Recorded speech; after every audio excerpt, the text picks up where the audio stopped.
வருகவே செந்தமிழில் கவி பாடி உளமாற வரவேற்போ.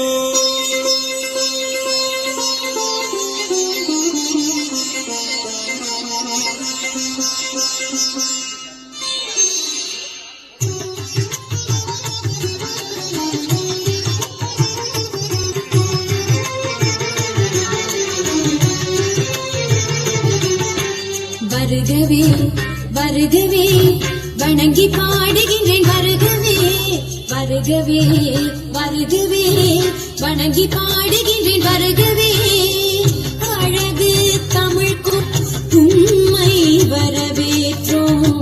இனிய முகம் கொண்டு உண்மை வரவேற்றோம். அழகு தமிழ் கொண்டு உண்மை வரவேற்றோம். இனிய முகம் கொண்டு உண்மை வரவேற்றோம். வருகவே வருகவே வணங்கி பாடுகின்றேன். வருகவே வருகவே வருகவே வணங்கி பாடுகின்றேன். வருகவே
ஆண்டவர் படைத்த வெற்றி நாளிலே ஆர்ப்பரிப்போம் என்று ஆகமகிழ்வோம். திருப்பாடல் 118:24. அன்புக்குரிய மக்களே, நாம் அனைவரும் ஒரே குடும்பமாக கூடியிருக்கிறோம். நமது தூத்துக்குடி மறைவட்ட முதன்மை குரு பேரருட்துறை வில்சன் அடிகளார் அவர்களும், நமது அருகாமையில் உள்ள புதிய வடநாள் மெட்ரிக் பள்ளியுடைய முதல்வர் தந்தை விஜயன் அவர்கள் மற்றும் அருள் சகோதரர்கள், ஊர் பெரியவர்கள், இறைமக்கள், நாம் அனைவரும் இந்த ஆலய பழுதுபார்ப்பில் பராமரிப்பு பணிகள் முடிவு பெற்று சிறப்பாக இதை நாம் திறப்பதற்காக சிறப்புக்காக நாம் கூடியிருக்கிறோம். இந்த ஆலயம் கட்டப்பட்டு ஏறக்குறைய 15 ஆண்டுகள் ஆகியிருக்கிறது. அதன் பிறகு பராமரிக்க வேண்டும் என்ற ஒரு சூழல் ஏற்பட்டது. மழை நேரங்களிலே நிறைய மேற்கூரையிலே ஒழுகுதல்கள், பல பிரச்சனைகள் எல்லாமே இருந்தது.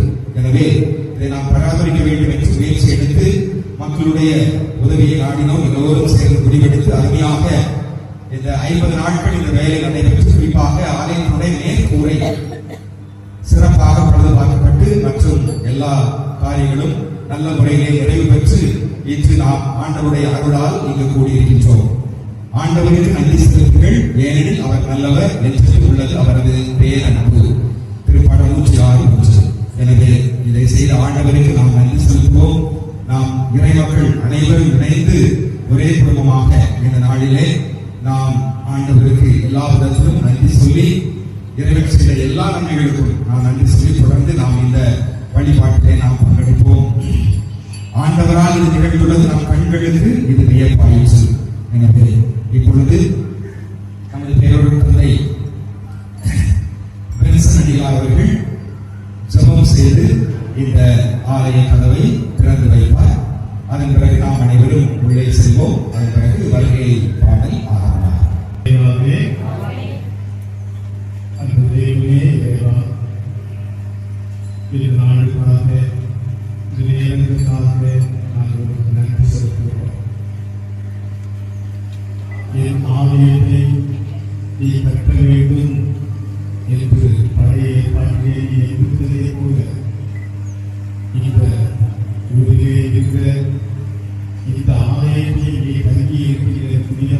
ஆலயத்தை புதுப்பிக்க வேண்டும் என்று இங்குள்ள பங்கு தந்தை பெரியோருடைய இடத்தில் உதிக்க வைத்திருக்கிறேன். அதற்காக நன்றி செலுத்துகிறோம். இன்று இந்த ஆலயமானது அன்பு தெய்வமே நீர் அழகாக அருமையாக அற்புதமாக புனிதமான முறையில் இருப்பதற்கு ஒரு அற்புதமான முறையிலே வடிவமைக்கப்பட்டு அழகுற செய்யப்பட்டிருக்கிறது நினைத்து உம்மை போற்றுகிறோம். இந்த ஆலயம் புதுப்பிக்க உதவி செய்த அனைத்து உள்ளங்களுக்காகவும் உமக்கு நன்றி செலுத்துகிறோம். அவர்கள் கொடுத்த பண உதவிக்காக, பொருள் உதவிக்காக, எல்லா விதமான நல் உள்ளங்களுக்காக நாங்கள் உங்களை துதிக்கிறோம், உமக்கு நன்றி செலுத்துகிறோம். 15 ஆண்டுகளாக இந்த ஆலயத்தை நீர் எழுப்பி இன்று ஒரு அழகுற ஆலயமாக மாற்றி இருக்கிறீரே, அதற்காக உண்மை போற்றுகிறோம். ஆண்டவரே, இந்த ஆலயத்தை சுற்றியுள்ள அனைத்து குடும்பங்களையும் நீர்தாமே இந்நாள் வரை காத்து வந்த உடைய மேலான கிருபைக்காக உமக்கு நன்றி ஆண்டவரே.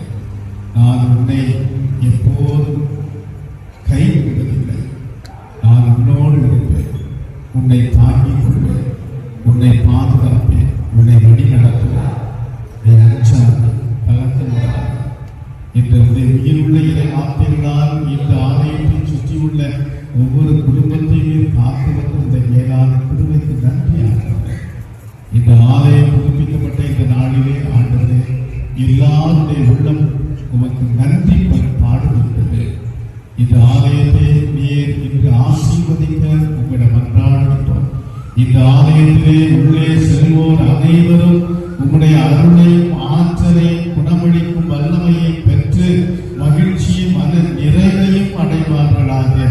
உம்முடைய வார்த்தையின்படி அவர்கள் நடக்க நீ துணை செய்வீராக. இந்த ஆலயத்தை சுற்றியுள்ள ஒவ்வொரு குடும்பத்தையும் நீர் ஆசீர்வதிக்க, குடும்பங்களை ஆசீர்வதித்து ஆண்டவரே, தொழில் முயற்சிகளை வளமையாக்கும். இந்த குடும்பங்களிலே உள்ள குழந்தைகள், பிள்ளைகள், இளைஞர்கள், இளம்பெண்கள் அனைவரும் உங்களுடைய பாதுகாப்பை பெற்றுக் கொள்வார்களாக. வந்திருக்கிற ஒவ்வொருவரையும் நீர் ஆசீர்வதிப்பீராக. இந்த மன்றாட்டுகளை எங்கள் ஆண்டவராகிய கிறிஸ்து வழியாக உம்மை மன்றாடுகின்றோம். ஆமென். ஆண்டவர் உங்களோடு இருப்பாராக. எல்லாம் வல்ல இறைவன் தந்தை, மகன், தூய ஆவியார் இந்த ஆலயத்தையும் இந்த மக்கள் அனைவரையும் நிறைவாக ஆசீர்வதிப்பாராக. ஆமென்.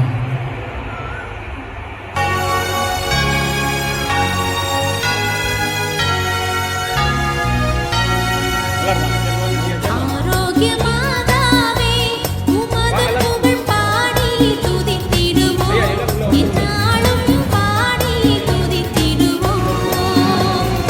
ஆரோக்கிய மாதாவே, உமது புகழ் பாடி துதித்திடுவோம்.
தந்தை மகன் தூயாவியாரின் பெயராலே நம்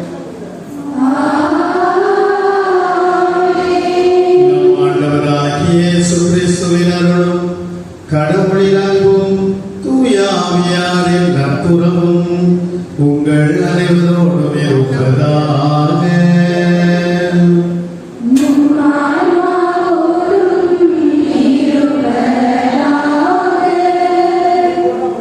ஆண்டவருக்கு நன்றி செலுத்துங்கள், ஏனெனில் என்றென்றும் உள்ளது அவரது பேரன்பு. அன்புள்ள இறை மக்களே, புனித சாமிநாதரின் ஆலயத்தை நாடி தேடி வந்திருக்கும் உங்கள் அனைவரையும் அன்போடும் மகிழ்வோடும் வரவேற்கின்றோம். ஆலயம் இறைவன் வாழும் உறைவிடம், இறைவேண்டலின் வீடு. ஆண்டவரின் இல்லத்தில் என் வாழ்நாளெல்லாம் நான் இருக்க வேண்டும். ஆண்டவரின் அழகை நான் காண வேண்டும். அவரது கோவிலில் அவரது திருவுளத்தை நான் கண்டறிய வேண்டும். ஆம், ஆண்டவரின் திரு அருளால் நமது ஆலய பராமரிப்பு பணி மிக சிறப்பாக முன்குறிக்கப்பட்டு திட்டமிடப்பட்டு இறைவனின் ஆவியாரால் வழிநடத்தப்பட்டு மூவர் இறைவனின் ஆசியால் மிக அழகாக அருமையாக முழுமையாக சீரமைக்கப்பட்டு வண்ணம் பூசப்பட்டு செப்பனிடப்பட்டுள்ளது. ஆண்டவரின் செயலிது நம் கண்களுக்கு வியப்பே. ஆலயப்பணி அனைத்தும் சிறப்பாக நடைபெற்றதற்கு நன்றியாகவும் அதற்கு ஒத்துழைப்பு கொடுத்து உதவி செய்த அனைத்து நல்லுள்ளங்களையும் இறைவன் ஆசீர்வதிக்கவும்.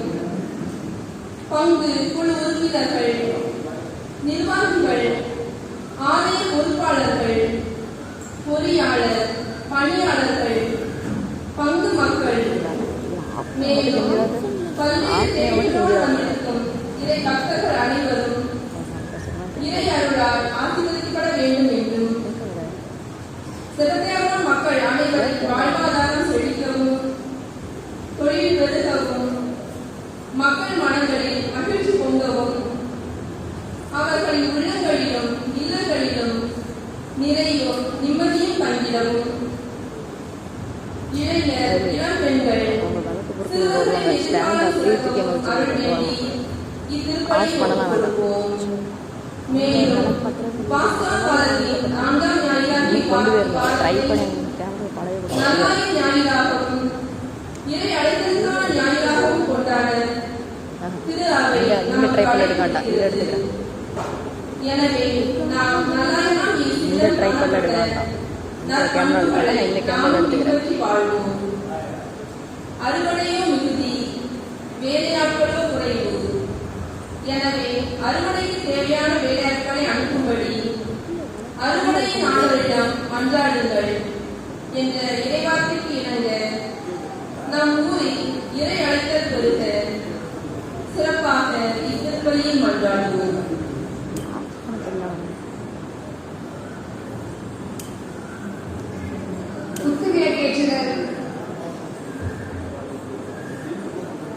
திருப்பலியை தலைமையேற்று சிறப்பு செய்யும் தூத்துக்குடி மறைவற்ற முதன்மை குரு பேரர் தந்தை பென்சன் அடிகளார் அவர்களை முதல் பலியை ஏற்ற அன்புடன் அழைக்கின்றோம்.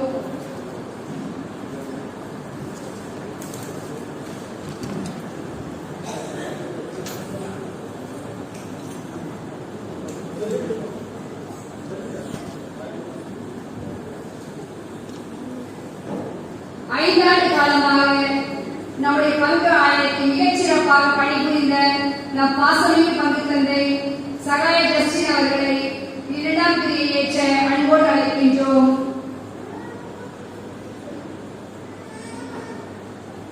நமது அழைப்பை ஏற்று இறைவார்த்தை நம் உள்ளங்களில் விதைத்து இறை அழைத்தல் பெருக சிறப்பு விருந்தினராக வந்திருக்கும் அருட்தந்தை விஜயன் அவர்களை 3ஆம் பிரியை ஏற்ற அன்போடு அழைக்கின்றோம்.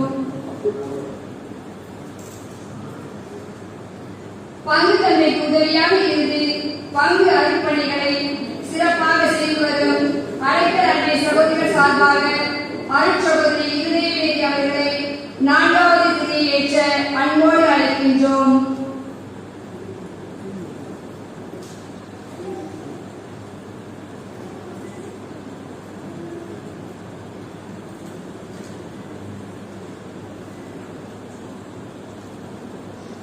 ஆலய பராமரிப்பு பணிகளை சிறப்பாக முன்னின்று நடத்தி சென்ற நம் ஊர் நிர்வாகிகள் சார்பாக ஒருவரை 5வது திரியை ஏற்ற அன்போடு அழைக்கின்றோம்.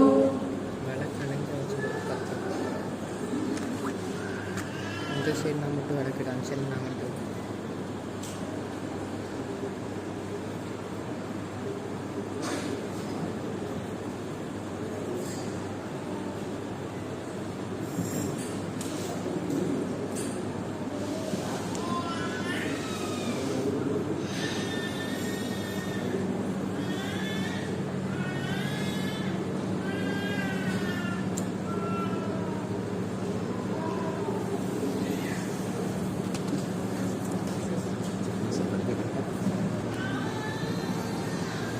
அன்பிற்குரிய சகோதர சகோதரிகளே, தூய மறை நிகழ்வுகளை கொண்டாட நாம் தகுதி பெறும் பொருட்டு நமது பாவங்களை ஏற்றுக்கொள்கிறோம்.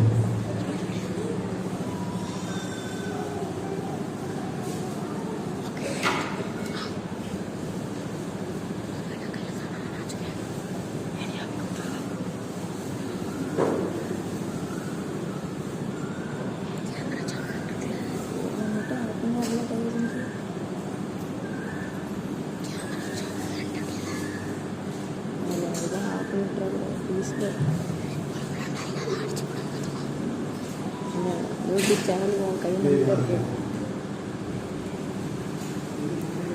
தேவாலய வளர்ப்பு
எல்லாம் இறைவன் நம் மீது இரக்கம் வைத்து நம் பாவங்களை மன்னித்து நம்மை நிலை வாழ்வுக்கு அழைத்து செல்வாராக. ஆமென்.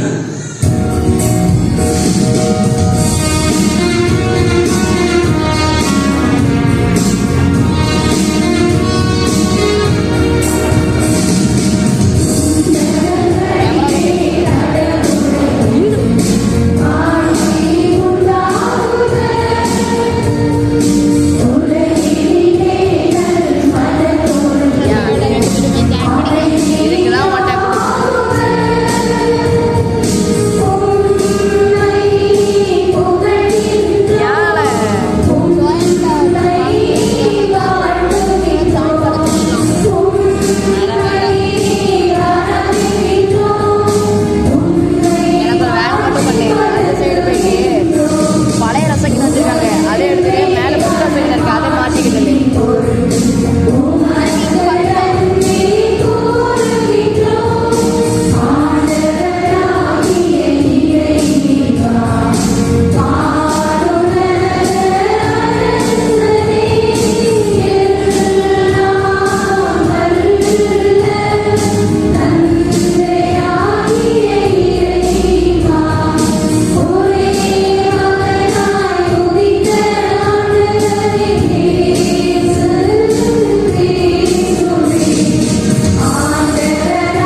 மன்றாடுவோமாக.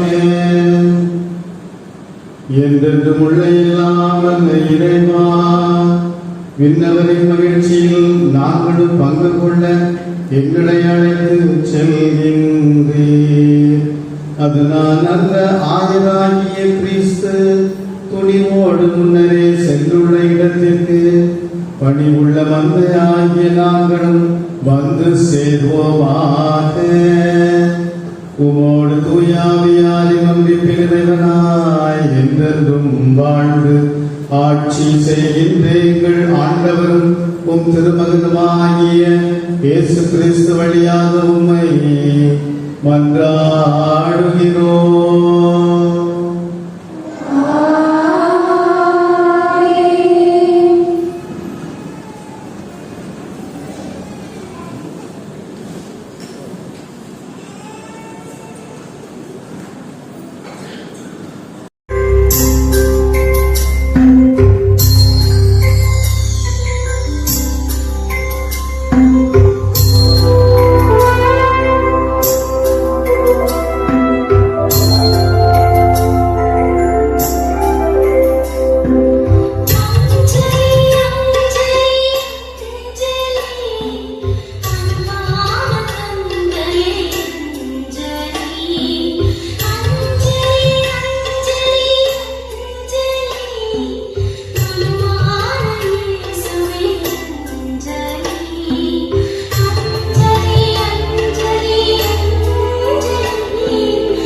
முதல் வாசகம். கடவுள் அவரை ஆண்டவரும் மெசியாவும் ஆக்கினார். திருத்தூதர் பணிகள் நூலில் இருந்து வாசகம். 2ஆம் அதிகாரம் 14ஆம் வசனம் முதல். திருத்தூதர் பணிகள் 2:14. பெந்தைக்கோஸ்து என்னும் நாள் வந்தபோது பேதுரு 11 சேர்ந்து எழுந்து நின்று உரத்த குரலில் அவர்களிடம் பின்வருமாறு கூறினார். வசனம் 36. நீங்கள் சிலுவையில் அடைந்த இந்த இயேசுவை கடவுள் ஆண்டவரும் மெசியாவும் ஆக்கினார் என்பதை இஸ்ரேல் மக்களாகிய நீங்கள் அனைவரும் உறுதியாக அறிந்து கொள்ளுங்கள். அவர்கள் இதை கேட்டு உள்ளம் குத்தப்பட்டவர்களாய் பேதுருவையும் மற்ற திருத்தூதர்களையும் பார்த்து, சகோதரரை, நாங்கள் என்ன செய்ய வேண்டும் என்று கேட்டார்கள். அதற்கு பேதுரு அவர்களிடம், நீங்கள் மனம் மாறுங்கள், உங்கள் பாவங்களிலிருந்து மன்னிப்பு பெறுவதற்காக ஒவ்வொருவரும் இயேசு கிறிஸ்துவின் பெயரால் திருமுழுக்கு பெறுங்கள். அப்பொழுது தூய ஆவியை கொடையாக பெறுவீர்கள். ஏனென்றால் இந்த வாக்குறுதியானது உங்களுக்கும் உங்களது பிள்ளைகளுக்கும் தொலைவில் உள்ள யாவருக்கும் ஆண்டவராகிய கடவுள் தம்மிடம் அழைக்கும் அனைவருக்கும் உரியது என்றார். மேலும் அவர் பல சான்றுகளை எடுத்து கூறி, நெறிகட்ட இந்த தலைமுறையில் இருந்து உங்களை காப்பாற்றிக் கொண்டனர் என்று அறிவுறுத்தினார். அவருடைய வார்த்தைகளை ஏற்றுக்கொண்டவர்கள் திருமுழுக்கு பெற்றார்கள். அன்று ஏறக்குறைய 3000 பேர் அவர்களோடு சேர்க்கப்பட்டனர். ஆண்டவர் வழங்கும் அருள்வாக்கு. பக்கம் எண் 61. பக்கம் எண் 69.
இரண்டாம் வாசகம்.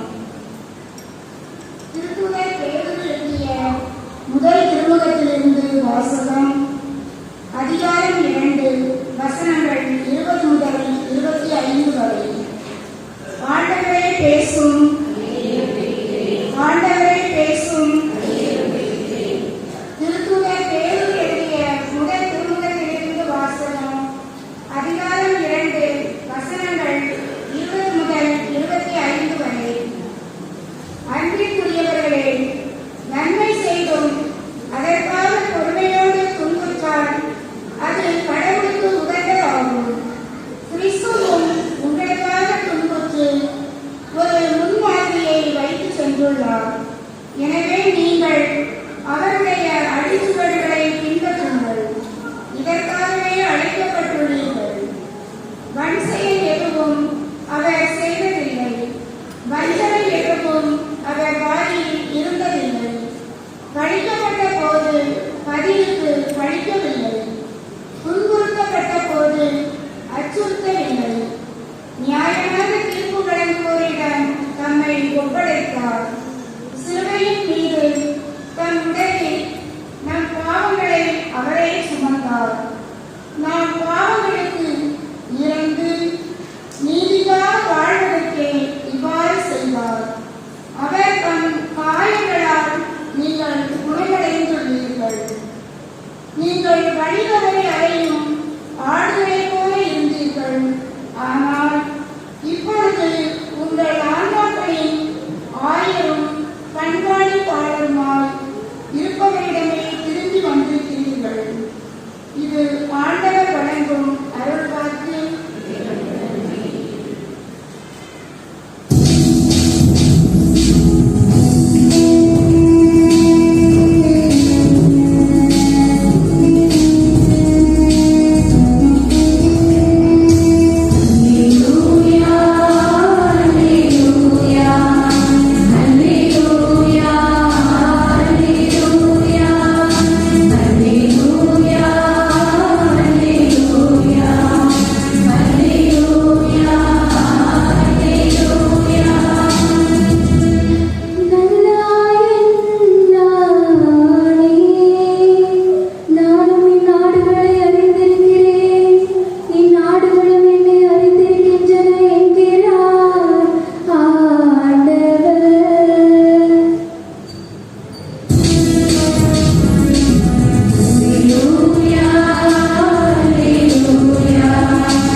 ஆண்டவர்களோடு இருப்பாராக.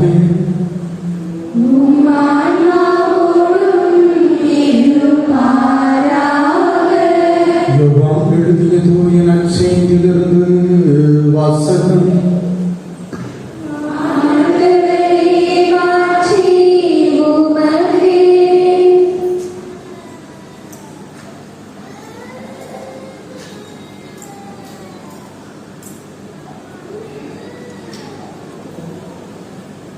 அதிகாரம் 10 வாசிக்கப்படுகிற வார்த்தைகள் 1 முதல் 10 வரை. அக்காலத்தில் இயேசு கூறியது, உறுதியாக உங்களுக்கு சொல்கிறேன், ஆட்டுக்கொட்டிலில் வாயில் வழியாக நுழையாமல் வேறு வழியாக ஏறி குதிப்பார் திருடர் அல்லது கொள்ளையராக இருப்பர். வாயில் வழியாக நுழைபவர் ஆடுகளின் ஆயர். அவருக்கே காவலர் வாயிலை திறந்து விடுவார். ஆடுகள் அவரது குரலுக்கு செவி சாய்க்கும்.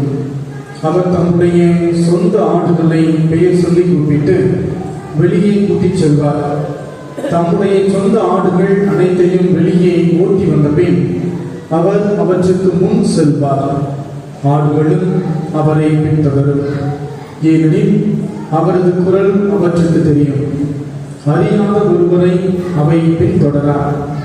அவரை விட்டு அவை ஓடி போகும், ஏனெனில் அவரது குரல் அவற்றுக்கு தெரியாது.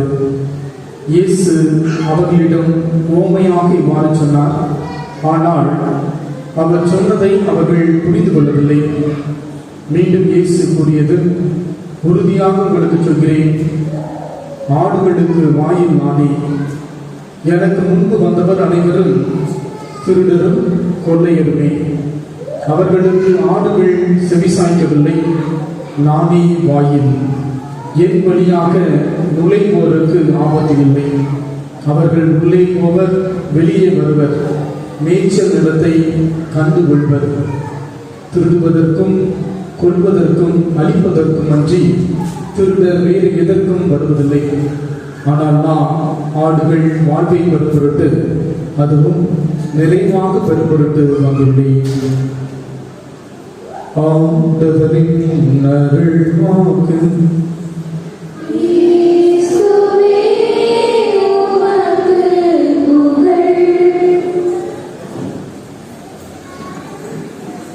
கிறிஸ்துவில் பிரியமானவர்களே, நம் அனைவருக்கும் இன்றைய நாள் மிகவும் ஒரு மகிழ்ச்சியான நாள். 50 நாட்களாக நம்ம திருப்பதிலாம் வெளியே வச்சிருப்போம் தானே. வெளியே வச்சு ரொம்ப கஷ்டப்பட்டு பலரும் வர முடியாமல் இருந்தது. ஆனால் இன்றைய நாளிலே 50 நாட்கள் கழித்து நம்முடைய சாமிநாதனுடைய ஆலயத்தை புதுப்பித்து நம்முடைய தூத்துக்குடி மறை மாவட்டத்தினுடைய முதன்மை தூத்துக்குடி மறை வட்டத்தினுடைய முதன்மை குரு பேரரு தந்தை பென்சன் அவர்களால் திறந்து வைத்து ஆண்டவரினுடைய அருளால் ஆசிரால் நம்முடைய ஆலயத்தை நிரப்பி இருக்கிறோம். எனவே இன்று நாம் அனைவருக்கும் மகிழ்ச்சியான நாள். அதே நேரத்தில் இன்றைய நாளிலே தாயார் திருச்சபை நல்ல ஆயன் ஞாயிறாக இன்றைய நாளை கொண்டாடுகிறது. இந்த நல்ல ஆயன் என்று இயேசு எப்போது சொன்னார் என்று வரலாற்றை புரட்டி பார்க்கின்ற பொழுது, அவர் கூறியதும் நம்முடைய ஆலயம் புதுப்பிக்கப்பட்டதும் இரண்டும் ஒரே பொருளை உள்ளதாக இருக்கிறது என்பது சற்று வியப்பாக இருக்கிறது. எப்படிப்பட்ட சூழ்நிலையில் நம் ஆண்டவர் இயேசு கிறிஸ்து நல்லாயன் என்று சொன்னார் என்றால், பாருங்கள், நம் ஆண்டவர் இயேசு கிறிஸ்து நல்லாயன் என்று ஒரு அர்ப்பண விழாவிலே எருசலேம் தேவாலயத்திலே யூதர்கள் அனைவரும் ஒன்றிணைந்து கொண்டாடுகிற கனுக்கா என்று சொல்லக்கூடிய அன்றைய நாளிலே சொன்னார். இந்த கனுக்கா அர்ப்பண விழா எப்பொழுது யூதர்கள் கொண்டாடினார்கள் என்று பார்க்கிற பொழுது, இயேசு கிறிஸ்து பிறப்பதற்கு முன்பாக 167 ஆண்டுகளுக்கு முன்பாக என்ன நடந்தது என்றால், அப்பொழுது 4ஆம் அந்தியோக்கு என்ன செய்கின்றார் என்றால், அப்பொழுது அங்கு இருந்த மக்களை அரசனாக ஆட்சி செய்கிறார். அப்பொழுது யூதர்கள் பல மதத்தை சார்ந்தவர்கள், பல இனத்தை சார்ந்தவர்கள் அனைவரும் வாழ்ந்து வருகிறார்கள். எனவே பல சமயத்தை சார்ந்தவர்கள் இருக்கக்கூடிய சூழ்நிலையிலே அந்த அந்தியோக்கு என்ன செய்கிறார், நான் அனைவரையும் ஒரே மதத்தை சேர்ந்தவனாக மாற்ற வேண்டும், ஒரே கடவுளை வழிபடுவனாக மாற்ற வேண்டும் என்று நினைக்கிறான். அப்பொழுது அவன் என்ன செய்கிறான், தன்னையே ஒரு கடவுளாக அறிவிக்கிறான். அதான் 4ஆம் அந்தியோக் எபிஃபனஸ், God revealed, கடவுள் நான் என்று அவனை அறிவித்துக் கொள்கிறான். அப்ப என்ன நடக்குதுன்னா பாருங்க, பல மதத்தை வழிபடக்கூடிய மதத்தை சேர்ந்தவர்கள் அவனும் ஒரு கடவுள் என்று ஏற்றுக்கொள்கிறார்கள். ஆனால் ஒரே கடவுள், யாவே கடவுள் என்று வழிபடுகிற யூதர்கள் மட்டும் என்ன செய்கிறார்கள் என்றால், எபிஃபனஸ் அந்த 4ஆம் அந்தியோக்க கடவுளாக ஏற்றுக்கொள்ள மாட்டாங்க. அப்போ என்ன செய்கிறான், அந்த யூதர்களை கொடுமைப்படுத்துகிறான். எருசலேம் ஆலயத்தை குறிப்பாக என்ன செய்கிறான், தீட்டுப்படுத்துகிறான். அங்கிருந்த பொருட்களை எல்லாம் உடைக்கிறான். ஆட்கள் என்ன செய்யறாங்க, பன்றி இறைச்சியை வைத்து அந்த ஆலயத்தை வழிபட முடியாமல் கொச்சைப்படுத்துகிறான்.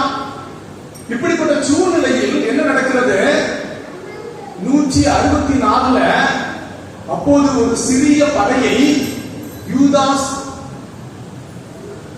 மக்கபேர் என்று சொல்லக்கூடிய ஒரு படை தலைவர், அந்த யூதர்களின் தலைவர் என்ன செய்கிறார், கொரில்லா படையை அமைத்து அந்த 4ஆம் அந்தியோக்க ஒன்று விடுகிறார். ஒன்று விட்டு என்ன செய்கிறார், இந்த அர்ப்பண நாள்ல, இந்த கனுக்கா என்று சொல்லக்கூடிய நாள்ல என்ன செய்கிறார், அந்த எருசலேம் ஆலயத்துக்கு போறாரு. பெய்யி அங்கு சடங்குகள் செய்து அந்த எருசலேம் ஆலயத்தை புனிதப்படுத்துகிறார், மறுபடியும் புதுப்பிக்கிறார்கள். அப்ப அந்த நிகழ்வை கொண்டாடுவதற்கு தான் என்ன செய்தார், இயேசு கிறிஸ்து எருசலேம் ஆலயத்துக்கு போறார். பெரிய அங்க நிக்கிறாரு. அப்ப அங்கு நின்ற மற்ற யூதர்கள் அவரை பார்த்து கேட்கிறார், நீதான் வந்திருக்கிற மெசியாவா? உமரை நாங்கள் மெசியாவாக ஏற்றுக்கொள்ளலாமா என்று சொல்லுகிற போது அவர் சொன்ன வார்த்தை என்னது? என்ன சொன்னாரு? நானே நல்ல ஆயன் என்று சொல்லுகிறார். நம்ம பாருங்க, அன்றைய காலத்துல எருசலேம் ஆலயத்தை புதுப்பித்து இயேசு அந்த நிகழ்வை கொண்டாடிய நாளிலே நல்லாயன் என்று சொன்னார். நம்ம ஆலயத்தை புதுப்பித்து நமக்கு நற்கருணை வடிவிலே நல்லாயன் இருந்து கொண்டு இருக்கிறார். அவரை மகிழ்வோடு இன்னைக்கு நம்ம என்ன சொல்லணும்? நல்லாயன் எனக்கு இருக்கிறார் என்ற ஆணித்தரமான நம்பிக்கை எதுல வளர்க்கணுமா? நம்முடைய உள்ளத்துல வளர்க்க நம் அனைவரும் அழைக்கப்பட்டிருக்கிறோம். எனவே நல்ல ஆயன் என்று பார்க்கின்ற பொழுது எபிரேயர் பார்க்கிறோம். எரேமியா புத்தகம் அதிகாரம் 3 இறைவார்த்தை 15 எடுத்து வாசித்து பார்த்தீர்கள் என்றால் அதிலே சொல்லப்பட்டிருக்கிறது. என்ன சொல்றாரு ஆண்டவர்? என் நெஞ்சுக்கு நெருக்கமான மேய்ப்பர்களை உங்களுக்கு அனுப்புவேன். அவர்கள் அறிவோடும் ஞானத்தோடும் உங்களை வழி நடத்துவார்கள். இப்ப இது எதை குறிக்கிறது என்றால், யூதர்கள் தொடக்கத்துல அரசர்களை, தலைவர்களை மேய்ப்பராக, ஆயராக கண்டார்கள். ஆனா என்ன நடக்குது? போக போக அவர்கள் மக்களை வழிநடத்தவில்லை. அவர்கள் தங்களை தின்று கொண்டு, தங்களை உடலை வளர்த்துக் கொண்டு மகிழ்ச்சியோடு சுப போகங்களே அவர்கள் வாழ்கிறார்கள். அப்ப கோபப்பட்ட தந்தையாக இறைவன் என்ன செய்கிறார்? எஸ்ஐயா புத்தகத்துல பார்க்கிறோம், அதிகாரம் 34:11-14 நானே ஆயன், நானே என் மந்தையை தேடி வருவேன், அவர்களை ஒன்று கூட்டி அவர்களுக்கு மீட்பை வழங்குவேன் என்று சொல்லி தந்தையாகி இறைவனே ஒரு ஆயனாக நம்மை வழிநடத்தக்கூடிய நிகழ்வை பார்க்கிறோம். அப்போ ஒரு இறைவன் நல்ல ஆயன் என்பவன் எப்படிப்பட்ட பண்புகளை கொண்டிருப்பான் என்று இன்றைய நற்செய்தி அடிப்படையிலே சிந்திக்கிற பொழுது, முதல்ல ஒரு நல்ல ஆயன் என்பவன் அந்த ஆடுகளை அறிந்தவனாக இருக்கிறான். சொல்லுங்க பாப்போம். நல்ல ஆயன் நினைச்சீங்கன்னா ஆடுகளை அறிந்தவனாக இருக்கிறான். அப்ப பாருங்க, ஒரு ஆடுகளை மேய்க்கிற அந்த மந்தையை என்ன செய்வான்? ஆயன் என்பவன் அது கூட இருப்பான். கொட்டையிலே தான் தங்குவான், அங்கேதான் சாப்பிடுவான், அங்கேதான் வறண்டுவான். அங்கு உள்ள ஒரு ஆடு எப்படி நோய்வாய்ப்பட்டு இருந்தா அது ஏன் நோய்வாய்ப்பட்டுச்சு, என்ன ஆச்சு அப்படின்ட்டு ஒவ்வொரு ஆடுகளையும் அறிந்தவனாக இருக்கிறான். அதை நெச்சில் வாசத்தில் அழைக்கிறோம். ஆடுகளை மேய்க்கிற அந்த ஆயன் பெயர் சொல்லி ஆடுகளை அழைக்கிறான். அவன் பெயர் சொல்லி அப்படின்னா அந்த ஆடு ஒரு விசிலடிப்பான், கை தட்டுவான், சொடக்குவான். எது சொன்ன உடனே அந்த ஆடு என்ன செய்யும்? ஓடி வரக்கூடியதாக இருக்கிறது. அப்போ முதல்ல ஒரு நல்லாயனுடைய பண்பு அங்கு இருக்கிற எல்லா ஆட்டுக்குட்டியையும் ஆடையும் அறிந்தவனாக இருக்க வேண்டும். பாருங்க, நம்ம ஆலயத்தில் இருக்கிற நம்முடைய நல்ல ஆயன் நம்ம ஆண்டவர் இயேசு கிறிஸ்து நம்ம ஒவ்வொருவரையும் என்ன செஞ்சிருக்கிறாரு? அறிந்திருக்கிறார். முதல்ல அறிந்துக்கணும். எனவே தெரியலாம், எனக்கு கவலையோடு கண்ணீரோடு நான் தனியா இருக்கலாம், பல போராட்டங்கள் இருக்கலாம், பல நோய்கள் இருக்கலாம். யாரும் மற்றவங்களுக்கு தெரியாது. யாருக்கு தெரியும்? என் ஆயன், என் ஆண்டவர், என் இயேசு கிறிஸ்துவுக்கு தெரியும். எனவே நம்முடைய போராட்டங்கள், குழப்பம், சந்தோஷம், மகிழ்ச்சி, வெற்றி, தோல்வி எல்லாத்தையும் யார் அறிந்திருக்கிறார்? என் நல்லாயன், என் ஆண்டவர் இயேசு கிறிஸ்து அறிந்திருக்கிறார். அவர் எங்க இருக்கிறாரு? ஆலயத்தில் இருக்கிறார். எனவே மகிழ்ச்சியோடு அவரை தேடி வரக்கூடிய மக்களாக இருக்கிறோமா என்பதை முதல்ல நம்ம சிந்திக்கணும். இரண்டாவது, அந்த நல்ல ஆயனுடைய பண்பை சொல்லுவாங்க. என்ன அப்படின்னா, நல்ல ஆயன் எப்பொழுதுமே பாதுகாப்பவனாக இருக்கிறார். எப்படி பாதுகாப்பவனாக? எப்படின்னா பாருங்க, நல்ல ஆயனுக்கும் சாதாரண ஆயனுக்கும் வித்தியாசம் நச்சினி வாசம் அழகாக சொல்லித்தருது. எப்படின்னா பாருங்க, நல்ல ஆயன் நினைச்சுவாரா, ஒரு ஆடுகள் எல்லாம் வந்துச்சுன்னா என்ன செய்யுமா? முதல்ல நல்ல ஆயன் கோலோடு நினைச்சுவாரு, முதல்ல வருவார். ஆனால் இப்பொழுது உள்ள ஆடு மேய்க்கிறவங்க பாருங்க எப்படி மேய்க்கிறாங்க, எப்படி அப்படின்னு பின்னாடி பத்திட்டு போறாங்க. இது நல்ல ஆயனுக்கும் மற்ற ஆடுகளை மேய்ப்பவனுக்கும் உள்ள வித்தியாசம். அப்ப நல்ல ஆயன் ஏன் முதல்ல போராடு அப்படிங்கிறதுக்கு விவிலிய வாசக அடிப்படையில விவிலிய அறிஞர்கள் என்ன சொல்லிட்டாங்கன்னா பாருங்க, என்ன எப்பொழுது ஒரு சிங்கமோ ஒரு புலியோ அல்ல ஒரு கரடியோ வந்து முதல்ல ஆடு தாக்காம யார் தாக்குவான்? நல்லாயனை தாக்கி விட்டு தான் யார் தாக்க முடியும்? ஆடுகளை தாக்க முடியும். ஆனா ஒரு சாதாரண ஆயன் நமக்கு தப்பிச்சு ஓடிடலாம் அப்படின்ட்டு பின்னாடி வரக்கூடியவனாக இருக்கிறான். நல்லாயன் தன்னுடைய உயிரை கொடுத்தும் தன்னுடைய மந்தையை பாதுகாக்கக்கூடியவனாக இருக்கிறார். இப்பதான் எலெக்ஷன் முடிச்சிருக்க அப்படிதானே, அந்த இவிஎம் மிஷினை பாதுகாக்கிறாங்க அப்படிதானே. எத்தனை பாதுகாப்பான்? 4 அடுக்கு பாதுகாப்பு போட்டு பாதுகாத்துக்கிறாங்க. ஆனா கிறிஸ்தவ மக்களாகிய நமக்கு ஒரே பாதுகாப்பு யார்தான்?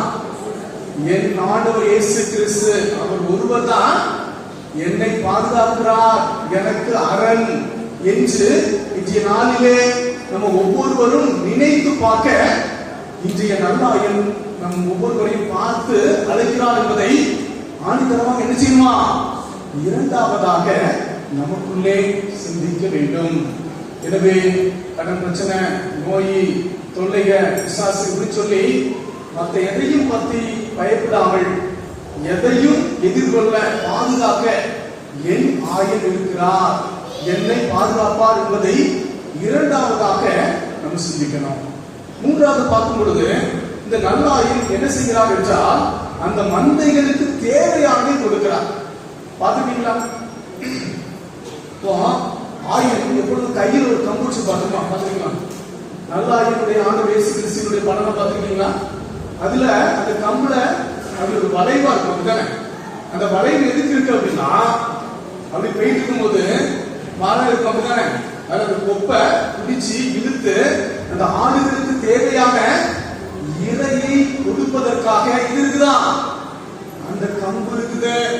அது மட்டுமல்ல, அவர் அப்படி போயிட்டு இருக்கும்போது சில மலையில ஏறணும், கம்பை ஊனி ஏறிட்டு எங்கு தண்ணி இருக்குது, எங்கு நீர் பாய்ச்சலான இடம் இருக்குது அப்படிங்கறத ஏறி பார்த்து தன்னுடைய மந்தைகளை அழைத்து செல்பவராக இருப்பவர் தான் யாரு? நல்லாயன்.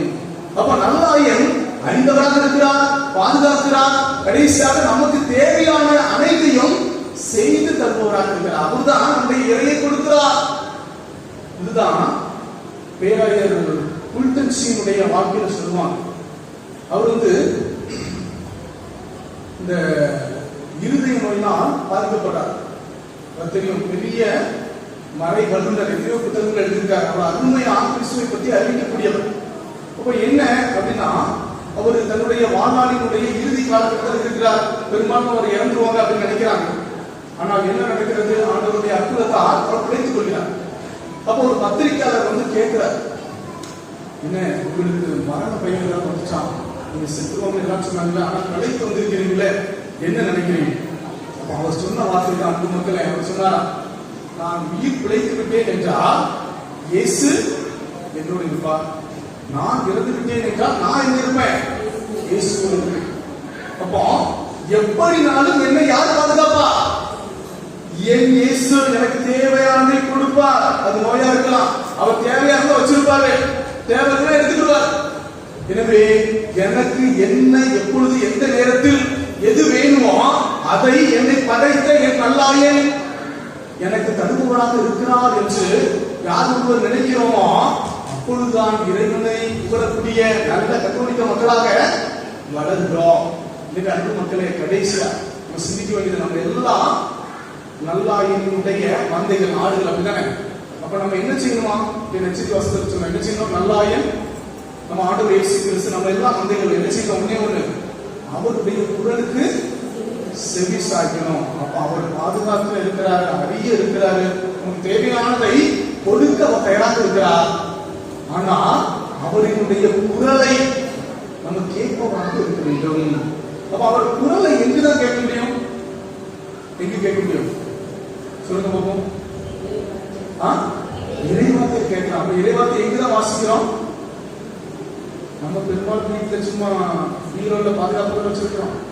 இன்னைக்கு ஆலயத்துக்கு வரும் பொழுது பைபிள் எடுத்துக்கு வரைக்கும் வாசிக்கும் கேட்கிறோம். ஆலயத்துக்கு வருகின்ற பொழுது இறைவனுடைய குரலை கேட்கிறோம். பலவிதமான சத்தங்கள் நிறைந்த உலகம், டிவி, அது இது அப்படின்னு சொல்லி இன்னைக்கு பல இதை நல்லது போதித்துக் கொண்டிருக்கிறது. ஆனால் எப்பொழுது ஆலயத்துக்கு வந்து இறைவனுடைய வார்த்தையை கேட்கிறோமோ அப்போ நமக்கு எது தேவை என்பதை இறைவன் நம்மோடு பேசுகிறார் என்பதை உணர்ந்து ஆலயத்துக்கு தவறாமல் வர வேண்டும். எப்பொழுது நற்கருணை ஆண்டவரோடு உட்கார்ந்து அமைதியிலே நம்ம அவரோடு பேசுகின்ற பொழுது ஆண்டவருடைய குரலை கேட்கிறோம். எப்பொழுது அப்படியே அமைதியாக ஆலயத்துல ஜெபிக்கின்ற பொழுது இறைவனுடைய குரலை கேட்கிறோம் என்று உணர்ந்து இந்த புதுப்பித்த ஆலயத்துல மகிழ்ச்சியோட என் குடும்பத்தோட எப்பொழுதெல்லாம் வருகிறோமோ அப்பொழுது இறைவன் நம்மோடு பேசுகிறார், என் ஆயன் என்னுடைய குரலை கேட்கிறார் என்பதை இன்றைய நாளிலே நம் ஆலயத்தை புதுப்பித்த இந்த நாளிலே ஒவ்வொருவரும் உறுதியெடுக்க வேண்டும். மக்களே, இன்றைய நாளிலே நம்முடைய பகுதியிலே 50 நாள்ல அழகாக உங்களுடைய ஒத்துழைப்போடு புதுப்பித்திருக்கிறார். மிகவும் பாராட்டுக்கள், வாழ்த்துக்கள். எனவே அந்த இறைவனுடைய அருளை தொடர்ந்து நாம் பெற வேண்டும் என்றால் நம்மை அறிய, பாதுகாக்க, நமக்கு தேவையான அனைத்தையும் செய்ய அவருடைய குரலை நம் ஆலயத்திலே கேட்க தயாராக இருக்கிறோமா என்பதை சிந்தித்தவர்களாக தொடர்ந்து இந்த வழிபாட்டிலே பங்கேற்போம்.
சகோதர சகோதரிகளே, நம் ஆண்டவர் இயேசு நமக்கு நல்ல ஆயனாக இருக்கிறார். நம்மை ஆசீர்வதிக்க காத்து கொண்டிருக்கிறார், நம்மை பாதுகாக்கின்றார். இன்று வரை நம் குடும்பத்தை வழிநடத்தி இருக்கிறார். எல்லா விதமான தேவைகளையும் நமக்கு செய்து வருகிறார். எனவே அந்த விசுவாச உணர்வோடு நம்முடைய மன்றாட்டுகளையும் நம்முடைய தேவைகளையும் அவரிடம் எடுத்துச் சொல்வோம்.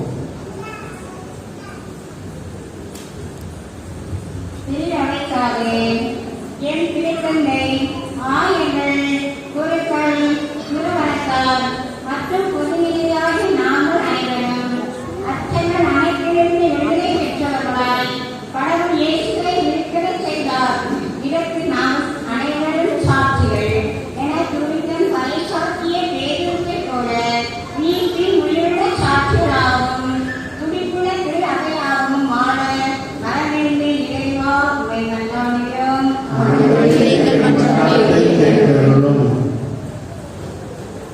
உலகிற்காக உமது வலப்பக்கத்திற்கு உயர்த்தப்பட்டு வாக்களிக்கப்பட்ட தூய ஆவியை தந்தையிடமிருந்து பெற்று தந்த உயிர்த்த இயேசுவே, உலகின் தலைவர்கள் அனைவரையும் பகைமை, வன்மம், வெறுப்பு போன்ற பாதாளங்களிலிருந்து விடுவித்து போதையில்லா அமைதியான சூழலுக்கு அவர்களை இட்டுச் செல்ல வேண்டும் என்றும் அனைத்து விதமான நெருக்கடிகளில் இருந்தும் இந்த உலகு விடுதலை பெற வேண்டும் என்றும் இறைவா மன்றாடுகிறோம்.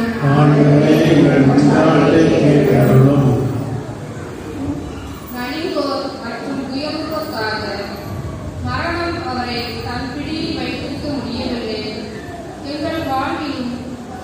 இந்த வார்த்தையின் வல்லமை எங்கள் வாழ்விலும் ஒளிர வேண்டுகிறோம். வறுமையாலும் நோயாலும் போர்களாலும் பாதிக்கப்பட்டு வாடும் உமது பிள்ளைகள் மீதும் உயிரிழந்த ஆன்மாக்கள் மீதும் உமது உயிர்ப்பின் வல்லமை தங்கி அவர்களுக்கு புதிய வாழ்வையும் தேர்தலையும் அளிக்க வேண்டுமென்று இறைவா உம்மை மன்றாடுகிறோம். ஆண்டவரே, எங்கள் மன்றாட்டை கேட்டருளும். சமூக நீதி மற்றும் அழைத்தலுக்காக எம்மை விடுவிக்க கொடுக்கப்பட்ட விலை பொன்னும் வெள்ளியும் அல்ல, கிறிஸ்துவின் உயர் மதிப்புள்ள இரத்தம் என்பதை உணர்ந்தவர்களாய் நடைபெறவுள்ள தேர்தலில் நாங்கள் எவ்வித கவர்ச்சிகளுக்கும் ஆளாகாமல் சமூக நீதியும் மனிதாபிமானத்தையும் நிலைநாட்டும் தலைவர்களை தேர்ந்தெடுக்கவும், மேலும் உமது திராட்சை தோட்டத்தில் பணியாற்ற பல இளைஞர்கள் நல்ல ஆயரின் குரலை கேட்டு முன்வர வேண்டும் என்று இறைவாய் உம்மை மன்றாடுகிறோம். ஆண்டவரே, எங்கள் மன்றாட்டை கேட்டருளும். இங்கே கூடியுள்ள நாங்கள் அனைவரும் இறை திட்டத்தை உணர இயலாத மந்த உலகினராக இல்லாமல் இறைவார்த்தையிலும் திருநோக்கம் பிற்கப்படுதலிலும் உண்மை முழுமையாய் கண்டுணரவும் ஆண்டவரை எம்மோடு தங்கும் என வேண்டி நாங்கள் கண்டுகொண்ட உமது அன்பை பிறரோடு பகிர்ந்து வாழவும் தேவையான அருளை வழங்க வேண்டும் என்று இறைவாவை மன்றாடுகிறோம். ஆண்டவரே, எங்கள் மன்றாட்டை கேட்டருளும். நம்முடைய தனிப்பட்ட தேவைக்காக சிறிது நேரம் அமைதியாக மன்றாடுவோம். அன்பு தெய்வமே, இந்த நாள் வரை, இந்த நேரம் வரை எங்களுக்கும் எங்கள் குடும்பத்திற்கும் இந்த பங்கு சமூகத்திற்கும் செய்த அனைத்து நன்மைகளுக்காகவும் உதவிகளுக்காகவும் உம்மை போற்றுகிறோம், உம்மை துதிக்கிறோம். உம்மால் நாங்கள் இயங்கிக் கொண்டிருக்கிறோம், உம்மால் வாழ்கிறோம், உம்மால் மட்டுமே நாம் ஜீவிக்கிறோம் என்பதை உணர்ந்தவர்களாய் நன்றி பெருக்கோடு ஒருத்தரும் நிற்கின்றோம். ஆண்டவரே, இந்த நாளிலே உம்மை தேடி வந்திருக்கிற, உம்மை வாஞ்சையோடு தேடி வந்திருக்கிற ஒவ்வொரு பிள்ளையையும் உடைய ஆவியின் வல்லமையாக நிரப்பும். இந்த ஆலயத்தில் உள்ள அனைத்து குடும்பங்களும் ஆசீர்வதிக்கப்பட்டதாய் இருப்பதாக நீரே இவர்களுக்கு நல்ல ஆயனாக இருந்து இவர்களுக்கு பாதுகாப்பை தருவீராக. துன்பங்கள், கஷ்டங்கள், வேதனைகள், சோதனைகள், நோய் நொடிகள், கவலைகள் அனைத்திலும் இவர்களுக்கு ஆறுதலாய் இருப்பீராக. இவர்களை தூக்கி சுமப்பீராக. இந்த ஆலயம் புதுப்பிக்கப்பெற உதவி செய்த அனைத்து உள்ளங்களையும் குடும்பங்களையும் நிறைவாய் ஆசீர்வதியும் ஆண்டவரே. இந்த இறை வார்த்தையை நாங்கள் கேட்டதை போல இறைவனுடைய வார்த்தைக்கு நாங்கள் அவருடைய குரலுக்கு செவிமடுக்க வேண்டும் என்பதை உணர்ந்தவர்களால் விவிலியத்தை, இறைவனுடைய வார்த்தையை நாங்கள் அடிக்கடி வாசித்தோம். ஆலயத்தை எப்பொழுது ஆலயத்திற்கு வருகின்ற அந்த சந்தர்ப்பத்தை நாங்கள் பயன்படுத்தி உடைய இறை வார்த்தையை கேட்டு அதன்படி வாழவும் எங்களுக்கு வரம் கருதியதாக. இந்த மன்றாட்டுக்களை எங்கள் ஆண்டவராகிய கிறிஸ்து வழியாக உம்மை மன்றாடுகின்றோம். ஆமென்.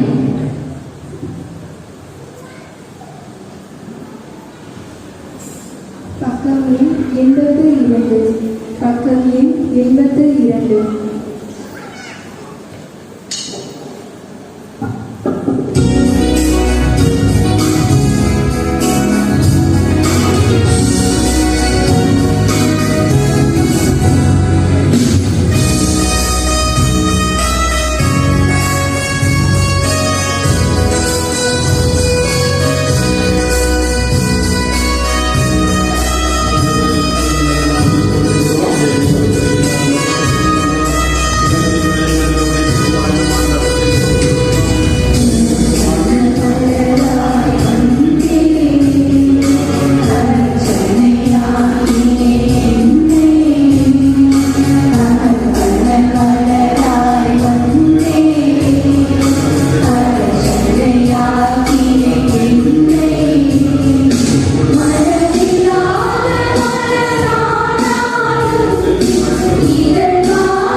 எல்லாம் வல்ல தந்தையாகிய இறைவனுக்கு ஏற்றதாகும்படி ஜெபியுங்கள்.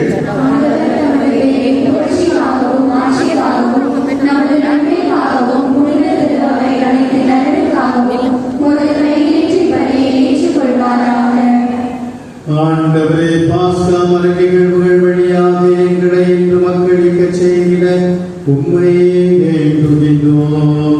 அதனால் நாங்கள் தொடர்ந்து புரியும் பரிகார செயல் எங்களுக்கு முடிவில்லா பேரின்பத்தின் காரணமாக அமைவதாக. எங்கள் ஆண்டவராகிய கிறிஸ்து வழியாக உம்மை மன்றாடுகிறோம்.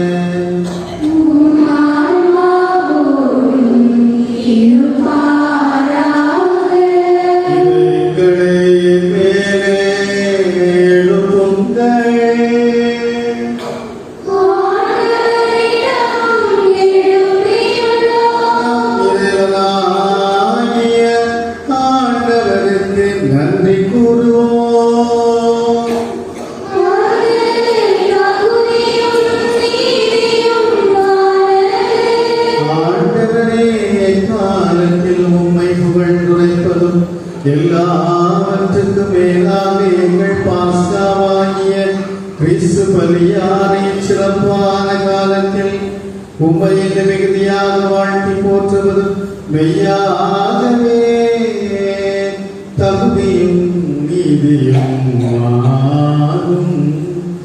எங்கள் கடமையும் மீட்புக்கு உரிய செயலுமாகும். கிறிஸ்து தம் திருவுடலை ஒப்புக் கொடுத்து சிலுவையின் மெய்யான பலியில் முற்கால பணிகள் நிறைவு பெற செய்தருளினார். எங்கள் மீட்புக்காக அவர் உம்மிடம் தம்மையே கையளித்த போது அவரே குருவாகவும் பலிபீடமாகவும் செம்மறியாகவும் விளங்கினார். ஆகவே பாஸ்கா மகிழ்ச்சி பொங்க அனைத்துலகின் மாந்தர் அனைவரும் மக்களிக்கின்றனர். அவ்வாறு ஆற்றல் மிக்கோரும் அதிகாரம் கொண்ட தூதர்களும் உமது ஆட்சியை புகழ்ந்து பாடி முடிக்கின்றே பாடுவதாவது.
ஆண்டவரே, நீர் மெய்யாகவே தூயவர், தூய்மை அனைத்துக்கும் ஊற்று.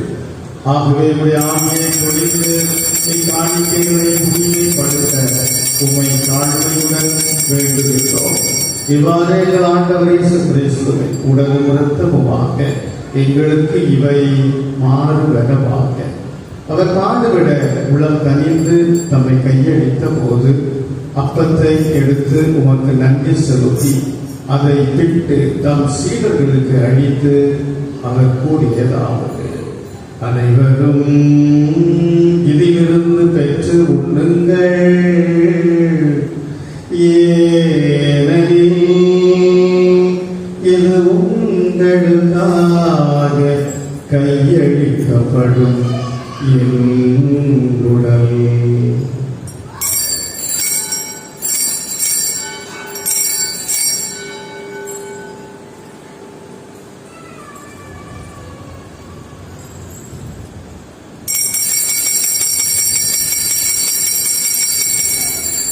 அவ்வளமே இரவு விருந்தை அருந்திய பின் கிண்ணத்தையும் எடுத்து மீண்டும் உமக்கு நன்றி கூறி தம் சீடர்களுக்கு அளித்து அவர் கூறியதாவது: அனைவரும் இதிலிருந்து பெற்று பருகுங்கள், ஏனெனில் இது புதிய நிலையான உடன்படிக்கைக்கு உரிய என் இரத்தத்தின் கிண்ணம். இது பாவ மன்னிப்புக்கென்று உங்களுக்காகவும் பலருக்காகவும் சிந்தப்படும். இதை நினைவாக செய்யுங்கள்.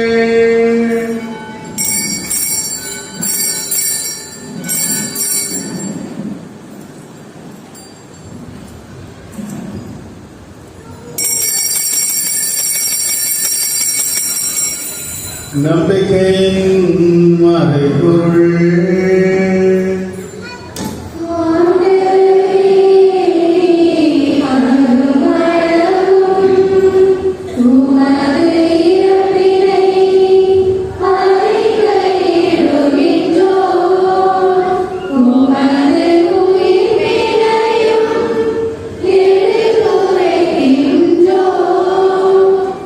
ஆகவே ஆண்டவரே, நாங்கள் கிறிஸ்துவின் இறப்பினையும் உயிர்ப்பினையும் நினைவு கூர்ந்து வாழ்வு தரும் அப்பத்தையும் மீட்பளிக்கும் கிண்ணத்தையும் உமக்கு கொடுக்கின்றோம். உம் திருமணம் உமக்கு ஊழியம் புரிய தகுந்தவர்கள் என எங்களை ஏற்றுக்கொண்டீர். எனவே உமக்கு நன்றி செலுத்துகின்றோம். மேலும் கிறிஸ்துவின் உடலிலும் இரத்தத்திலும் பங்கு கொள்ளும் எங்களை தூய ஆவியார் ஒன்று சேர்க்க வேண்டும் என உம்மை தாழ்மையுடன் மன்றாடுகின்றோம். ஆண்டவரே, உலகெங்கும் பரவியிருக்கும் ஒரு திரு அவையை நினைவு கூர்ந்தருளும்.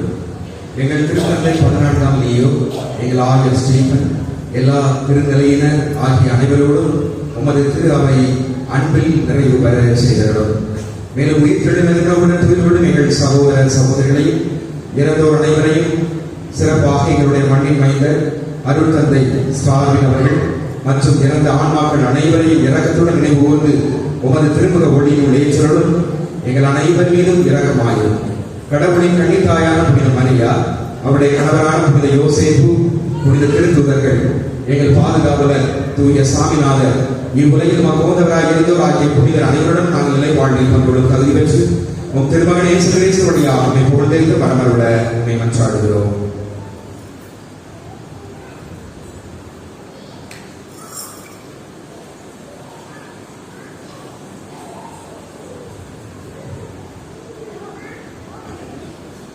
இவர் வழியாக இவரோடு இவரே எல்லாம் வல்ல இறைவனாகிய தந்தையே, தூய ஆவியாரின் ஒன்றிலும் எல்லா புகழும் ஆட்சியும் என்றென்றும் உமக்கு உரியதே.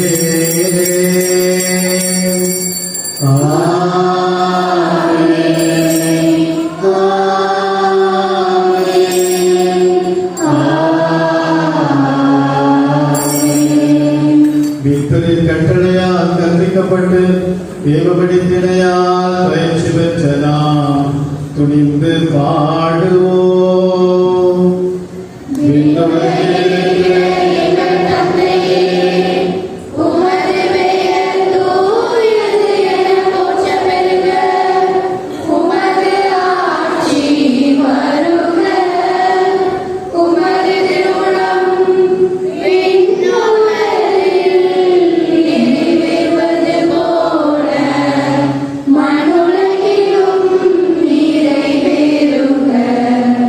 எங்கள்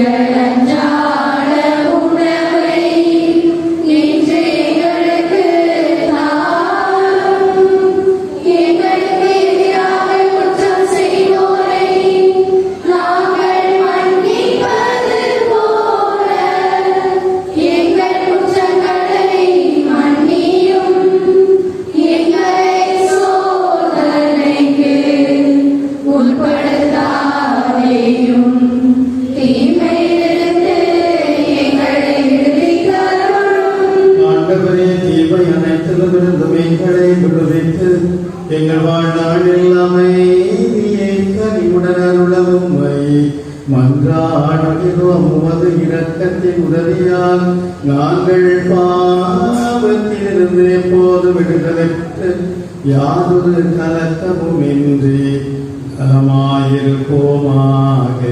நாங்கள் இதை நோக்கி இருக்கும் பேரின்பத்திற்காகவும் எம் மீட்பராகிய இயேசு கிறிஸ்துவின் வருகைக்காகவும் காத்திருக்கின்றோம்.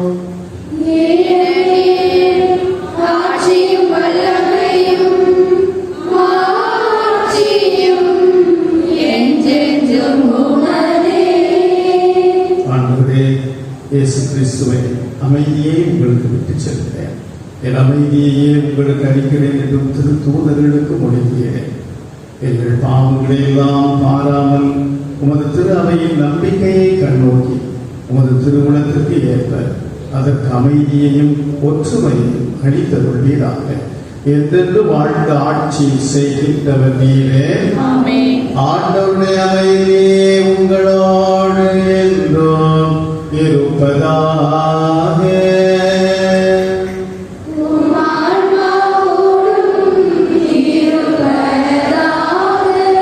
ஒருவருக்கொருவர் அமைதியை அறிவித்துக் கொள்வோம்.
எங்களை நீரின் தீர்ப்புக்கும் தண்டனைக்கும் உண்டாக்காமல் பரிவிடத்தால் எங்கள் உள்ளத்திற்கும் உடலுக்கு பாதுகாப்பாகவும் நலம் அளிக்கும் அருள் மருந்தாகவும் இருப்பதாக. நாங்கள் ஒருபோதும் உண்மை விட்டு பிரிய விடாதேயும்.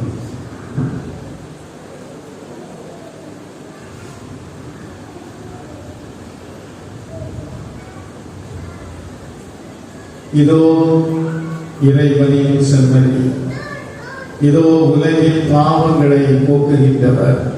செம்மறியின் விருந்திற்கு அழைக்க பெற்றோர் பேறு பெற்றோர்.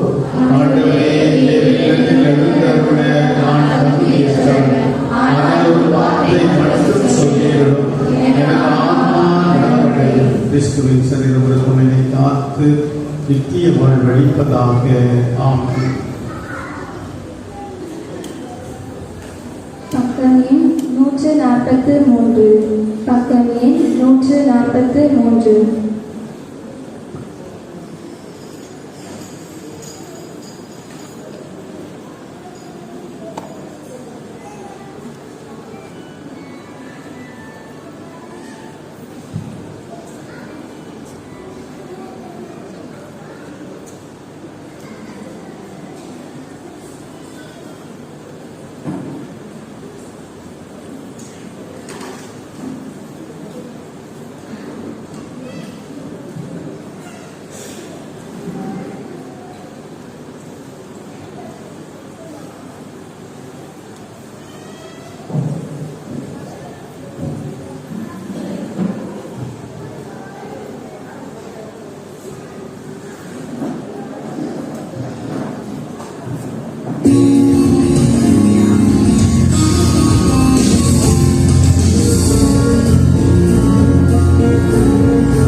தன் ஆடுகளுக்காக உயிரை கொடுத்து தமது மந்தைக்காக நலம் அணிந்து உயிரை கொடுத்த நல்லாயின் உயிர் கெழுந்தார். அல்லேலூயா.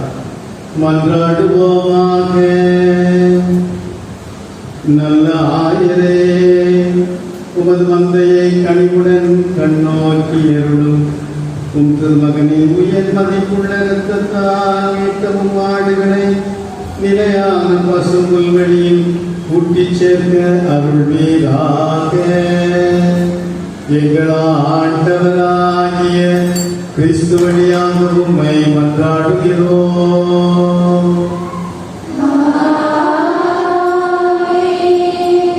அமர்வோம்.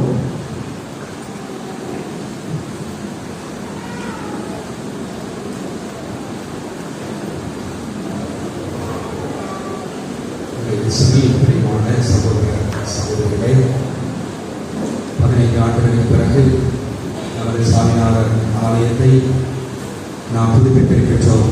அருமையான சிறப்பு திருப்பலிக்கு தலைமை ஏற்று சிறப்பு செய்தவர் பேரருட் தந்தை பென்சன் அடிகளார் அவர்கள். நமது தூத்துக்குடி மறைவட்ட முதன்மை குருவாக 5 ஆண்டுகள் சிறப்பாக பணிபுரிந்து தற்பொழுது அத்தோடு நமது தூத்துக்குடியில் இருக்கக்கூடிய லூசியா மாற்றுத்திறனாளிகளுக்கான மறுவாழ்வு மையம் ஒரு அருமையான மையத்திலும் 4 ஆண்டுகள் திறம்பட செயல்பட்டு இந்த நாளிலே அழைத்த உடனே புன்சிரிப்போடு கண்டிப்பாக வருகிறேன் என்று நாட்களை குறித்து கொண்டு முன்னதாகவே மதியமே எனக்கு அலைபேசியில் அவரை தொடர்பு கொண்டு நல்ல தாழ்ச்சியோடு நல்ல உற்சாகத்தோடு இந்த நாளை வந்து சிறப்பு செய்வேன் என்று தந்தையவர்கள் இந்த நாளிலே வந்தார்கள். மிகவும் சிறப்பான ஒரு நிகழ்வு. ஆரம்ப முதலே தந்தை அவர்களுடைய ஜெபத்தோடு நாம் ஆரம்பித்தோம். நல்ல அருமையாக இந்த ஆலயத்தை பற்றி, ஆலயத்தினுடைய முக்கியத்துவத்தை பற்றி, ஆலயத்திலிருந்து நாம் பெறக்கூடிய அந்த அருள் ஆசீர்வாதங்களை பற்றி அருமையாக அந்த ஜெபத்திலே சிறப்பாக நமக்காக ஜெபித்து இந்த ஆலயத்தை திறந்து வைத்து இந்த திருப்பலியை நல்ல அருள் நிறைந்த உள்ளத்தோடு ஜெப மனநிலையோடு சிறப்பு செய்து நல்ல அருமையாக நிறைவேற்றி இருக்கக்கூடியவர்கள் நமது மறைவட்ட முதன்மை குரு பேரருட் தந்தை பென்சன் அடிகளார் அவர்கள். தந்தை அவர்கள் நமது மறை மாவட்டத்தின் மீது அதிகமான அக்கறை பாசம் கொண்டவர்கள். நமது மறை மாவட்டத்தை அடுத்த நிலைக்கு எடுத்து செல்ல வேண்டிய ஒரு நிலைக்கு அதிகமாக பாடுபட்டு உழைக்கக்கூடியவர்கள். தங்களுடைய ஆலோசனைகளை அதிகமாக கொடுக்கக்கூடியவர்கள்.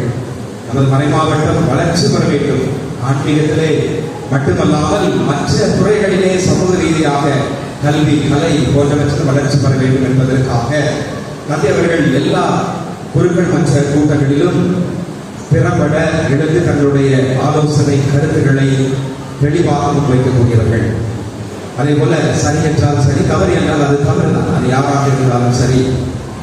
அதே போல நமது 5 ஆண்டுகளாக மறைவட்ட தூத்துக்குடி மறைவட்ட தியானங்களை ஒருங்கிணைத்து சிறப்பாக நல்ல அருள் தந்தையர்களை, நல்ல கருத்துரையாளர்களை ஏற்பாடு செய்து காலத்திற்கு தகுந்தாற் போல சிறப்பாக அதை நிறைவேற்றினார்கள்.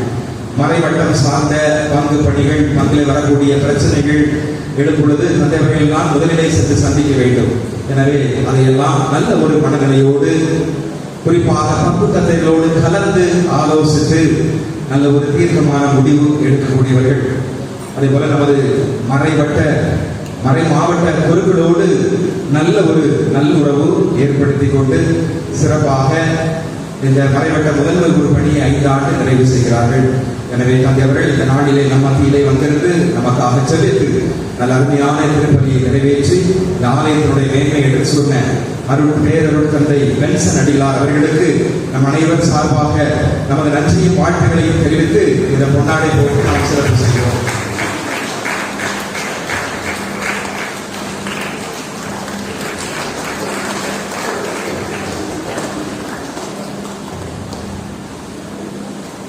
இந்த நாளிலே நமக்கு இறை வார்த்தை என்னும் மறையுரை வித்தை நமது உள்ளத்திலே விதைத்து நமது ஊரிலே இறை அடைத்தல் பெருக வேண்டும் என்பதை ஒட்டி நமது ஆலய புதுப்பிக்க நாள், அர்ப்பண நாள், அதை விவிலியத்தினுடைய அந்த புதிய ஏற்பாட்டு பின்னணியிலே நல்லாய் ஞாயிறு இவையெல்லாம் ஒன்றாக இணைத்து நல்ல அருமையான ஒரு மறை அமுதை, இறை வார்த்தையை நமது உள்ளத்திலே விதைத்திருக்கிறார்கள். அது மரமாக வளர்ந்து கனி கொடுக்க வேண்டியது நமது கடமை என்கின்ற ஒரு விதத்திலே நல்ல முறையிலே தயாரித்து சிறப்பாக இந்த மறையுரை வழங்கினார்கள் அருட்தந்தை விஜயன் அவர்கள். தந்தை அவர்கள் நமக்கு அருகாமையில் இருக்கக்கூடிய மங்களகிரியிலே தூய வடநாள் மெட்ரிக் பள்ளியிலே முதல்வர் தந்தையாக சிறப்பாக தந்தை அவர்கள் 2 ஆண்டு நிறைவு செய்து திறம்பட பணிகளை எல்லாம் செய்து கொண்டிருக்கிறார்கள். காலை முதல் மாலை வரை அங்கு அலுவலக பணி, மாணவர்களோடு இருக்கக்கூடிய பணி, ஆசிரியர்களை ஒருங்கிணைக்கக்கூடிய பணி, இன்னும் நமது அரசு துறை சார்ந்த பணிகளை எல்லாம் மேற்கொள்ள வேண்டும். அதே போல பெற்றோர்களோடும் நல்ல ஒரு முறையிலே கலந்துரையாடி பள்ளியுடைய வளர்ச்சியை பங்கெடுக்க வேண்டும். எல்லா காரியத்திலும் தந்தையர்கள் மேற்கொள்வது ஒரு அருமையான ஒரு பண்பு.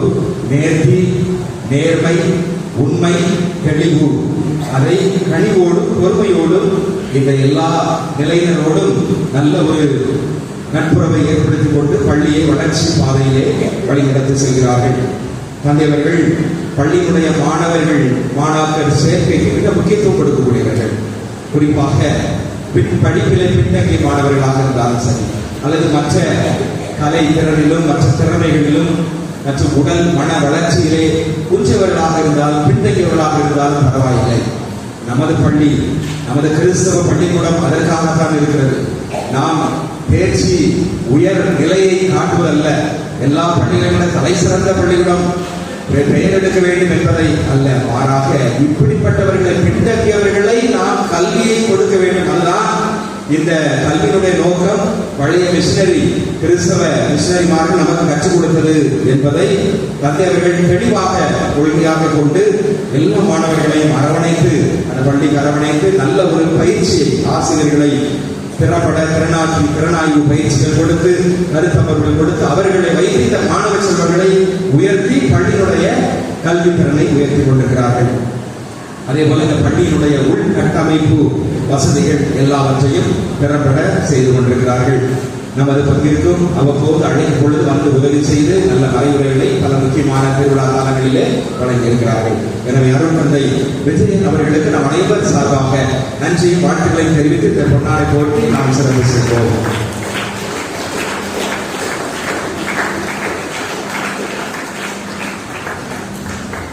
நமது அருள் கன்னியர்கள், அடைக்கல அன்னை அருள் சகோதரிகள் நமது மண்ணிலே பணியாற்றி கொண்டிருக்கிறார்கள். குறிப்பாக நமது சத்யாவர் மண்ணிலே பெரிய ஊர், நமது மண்ணிலே பெரிய ஊர், நல்ல பழமையான ஊர், பக்தி நிறைந்த ஊர். எனவே இந்த ஊரிலே அன்பியங்களை முதலில் ஏற்படுத்தியவர்கள் நமது அருள் சகோதரிகள் தான். வீடு வீடாக சென்று கணக்கெடுத்து அன்பியங்களை ஆரம்பித்து இன்றும் அன்பியங்கள் சிறப்பாக நமது ஊரிலே நடைபெறுகிறது.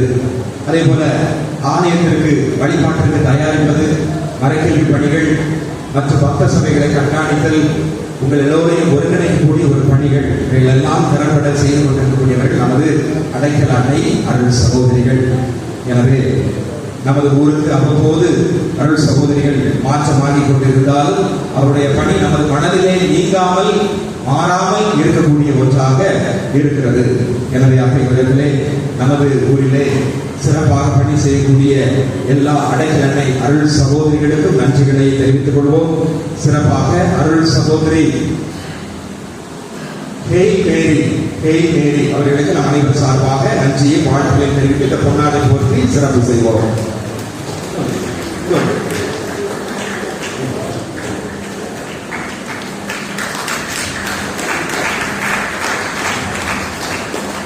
நமது பாடகர் குழுவினர் எப்பொழுதுமே சிறப்பாக பாடக்கூடியவர்கள். இந்த நாளிலே நல்ல முறையிலே பாடல் பாடி இந்த வழிபாட்டிலே நம்மை ஒன்றிணை வைத்திருக்கிறார்கள். ஒரு முறை பாடுவது, இருமுறை செவிப்பது, அத்தகைய விதத்திலே முன்கூட்டியே பயிற்சி எடுத்து சிறப்பாக நமது பாடகர் குழுவினர் வழிநடத்தி இருக்கிறார்கள். எனவே நமது ஊரை சார்ந்த திரு பெலிக்ஸ் அவர்கள் இன்னைக்கு வர முடியவில்லை. இருந்தாலும் அந்த இசையை, அந்த ஒளிப்பேழையிலே பதிவேற்றம் செய்து அவர்களுக்கு பயிற்சி கொடுத்து நல்ல முறையிலே ஒவ்வொரு வழிபாட்டிற்கும் ஞாயிற்றுக்கிழமை வெள்ளிக்கிழமை திருப்பலியில் கூட அவர்கள் வந்து தனது வேலையை விட்டு சிறப்பாக செய்யக்கூடியவர்கள். எனவே இந்த நாளிலே அவர்கள் தலைமையிலான நமது ஊர் செபத்தியாளர் பாடகர் குழுவினர் அவர்களுக்கு நம் அனைவர் சார்பாக நன்றியையும் வாழ்த்துகளையும் தெரிவித்துக் கொள்வோம். நமது ஊர் புதிய நிர்வாக குழு கடந்த ஏற்கனவே உங்களுக்கு சொல்லி இருக்கிறோம். எனவே 2 வாரங்களுக்கு முன்னதாக புதிய நிர்வாக குழுவானது தேர்வு செய்யப்பட்டது. எனவே அதற்கு முன்னதாக இந்த ஆலயம் பழுது இருக்கக்கூடிய பணிகள் செய்யும் பொழுது நாம் கூட்டம் நடத்தினோம். அப்பொழுது இதற்கென்று ஒரு தனி குழு ஏற்பாடு செய்தோம். அதன் பிறகு அவர்களாகவே அவருடைய பணியை பார்த்து அவர்களாகவே நமது ஊர் நிர்வாக பொறுப்பை எடுத்து செய்ய வேண்டும் என்று நம் அனைவர் முன்னிலையிலும் அவர்கள் புதிதாக நிர்வாகிகளாக தேர்ந்தெடுக்கப்பட்டிருக்கிறார்கள். ஏற்கனவே நான் அறிவித்திருந்தேன், புதிதாக தேர்ந்தெடுக்கப்பட்ட உறுப்பினர்கள் வாட்ஸ்அப் குழுவிலும் நாம் சிறப்பாக ஏற்கனவே அறிவித்திருந்தோம். எனவே அவர்கள் இந்த பணிகளை, இந்த ஆலய பராமரிப்பு பணிகள் துவக்கத்திலிருந்து இப்பொழுது வரை எல்லா ஏற்பாடுகளையும் அந்த குழுவில் உள்ளவர்கள் ஒவ்வொருவருமே குழுமூச்சோடு தன்னுடைய வேலைகளை எல்லாம் விட்டுவிட்டு இந்த ஆலயத்திற்காக, நம் ஊர் வளர்ச்சிக்காக, இந்த ஆலய வளர்ச்சிக்காக அவர்கள் தியாகம் செய்திருக்கிறார்கள். காலை முதல் இரவு வரை விழிக்கிறது. ஒவ்வொரு பணியாளர்களையும் என்னென்ன பணிக்கு எந்தெந்த யாரை நியமிப்பது என்ற ஒரு விதத்திலே திறம்பட சிறப்பாக அந்த வேலைகளை கண்காணிப்பது, வேலைகளை சரியான கூலி கொடுப்பது மற்றும் யார் திறமையாக செய்வார்கள் இந்த பணிக்கு என்று எல்லா பணிகளையும் திட்டமிட்டு நல்ல முறையிலே அவர்களை கண்காணித்து இரவும் பகலும் என்று பாராமல் சிறப்பாக இந்த புதிய நிர்வாக குழுவினர்கள் அருமையாக இந்த பணிகளை எல்லாம் செய்திருக்கிறார்கள். எனவே நம் அனைவர் சார்பாக இந்த புதிய நிர்வாக குழுவில் உள்ள ஒவ்வொருவருக்கும் நமது நன்றியையும் வாழ்த்துக்களையும் பாராட்டுகளையும் நாம் பெரும் மகிழ்ச்சியோடு தெரிவித்துக் கொள்வோம். இந்த பணிகள் திறம்பட செயல்பட நமது ஊரை சார்ந்த நன்கொடையாளர்கள், இந்த ஆலயம் 15 ஆண்டுகளுக்கு முன்னால் கட்டப்பட்ட பொழுது கூட வேறு எங்கும் நாம் செல்லாமல் நாம் சொந்த காலையே நிற்க வேண்டும். நமது ஊர் ஆலயம் என்ற விதத்திலே அப்பொழுது கூட எல்லாருமே தாராளமாக மனமுவந்து கொடுத்தீர்கள். இந்த ஆலயத்தின் மீதுள்ள பற்று செபத்தியாளர் இறைமக்கள் உங்களை மறக்க முடியாது. எனவே அவ்வளவு கஷ்டப்பட்டு அந்த காலத்துல 15 வருஷம் வெட்டி உங்களாக முடிச்சதை கொடுத்தீங்க, கொடுத்த அந்த ஆலயத்தை கட்டி எழுப்பினீங்க. அதே போல அடுத்து நமது ஒரு அருமையான ஒரு கெவி எழுப்பினோம், அதிலும் உங்களுடைய பங்கேற்போம். தற்பொழுது இப்பொழுது நடந்த இந்த பணியிலும் எல்லாம் ஆலய மேற்கூரை பழுதடைந்து விட்டது. தண்ணீர் எல்லாம் மழை நேரங்களிலே வந்து ரொம்ப மிகவும் சிரமத்திற்குள்ளாகியது. எனவே ஏறக்குறைய எல்லா பணிகளையும் ஒரு ஆலய புதுப்பித்தல் பணிகளை செய்தோம். அப்பொழுது வரி போட்டோம், நன்கொடை நீங்கள் தாராளமாக மனமுவந்து தந்தீர்கள். எல்லாருமே ஒரு குடும்ப உணர்வோடு, சிலர் கஷ்டப்பட்டவங்க கூட இந்தாங்க வச்சிருங்க அப்படின்னு சொல்லி, அதுதான் இந்த ஆலயத்திற்கு அதுதான் உண்மை. ஆலயம் என்பது எல்லாராலும் கட்டப்பட்ட ஒரு கற்களால் ஆனது மட்டுமல்ல, நமது மனங்களால் ஆனது. அதைத்தான் பவுலடியார் தெளிவாக சொல்வார். ஆலயத்திற்கு மூலைகளாக இருக்கக்கூடியவர் ஆண்டவர் இயேசு. நாம் எல்லோரும் சுற்றி எழுப்பக்கூடிய கட்டடங்கள், அந்த கற்களாக நாம் இருக்கின்றோம் நாம் எல்லாருமே. அப்ப உங்கள் ஒவ்வொருடைய நாம் எல்லோருமே ஆலயத்தில் இருக்கிறோம், அப்படித்தானே? ஆலயம் இறைவன் உறையும் ஆலயம் அப்படிங்கிற விதத்துல எல்லோருமே உங்களால் முடிந்த பங்கை நீங்கள் இந்த ஆலயத்திற்கு செய்திருக்கிறீர்கள். எனவே நன்கொடை வழங்கிய நமது ஊர் மக்கள், இறை மக்கள் எல்லோருக்கும் எங்களது மனமார்ந்த நன்றிகளையும் வாழ்த்துக்களையும் சிறப்பாக தெரிவித்துக் கொள்கிறோம்.